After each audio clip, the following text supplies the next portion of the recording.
الحقيقة أريد أن أتكلم بصراحة. سيد الرئيس، قلت عن الذئاب، وللأسف هم ليسوا بذئاب، ولكن أغلبنا أصبح نعاج.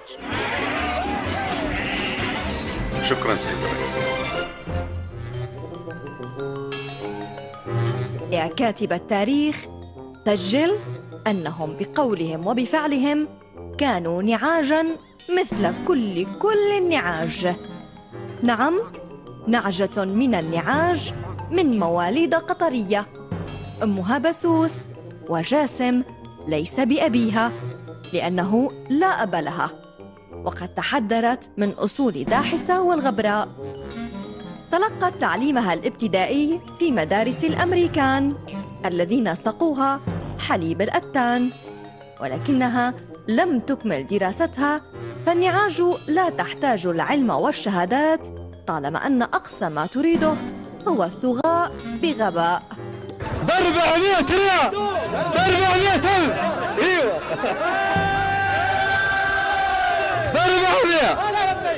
ب400 الله يبارك له. إلا أنهم يجتمعون في نادي النعاج الذي يسمى الجامعة، وعلى رأسهم النعجة البيضاء النبيلة، وهي لا تعصي أمراً للنعجة القطرية، وكلما رأتها غنت لها: يا نعجتي البيضاء يا زينة النعاج، ترعين في الرمضاء والظل للمحتاج. وخلافاً لكل النعاج في الدنيا، فإن صديقها الأول ذئب اسمه نتن، وهو ابن ياهو، ولحم أكتافه من الخراف الصغيرة التي تبعثها له مشوية بالحرية والطائفية والثورجية التي تحتفظ له بها في زريبة الربيع العربي حيث الحرية.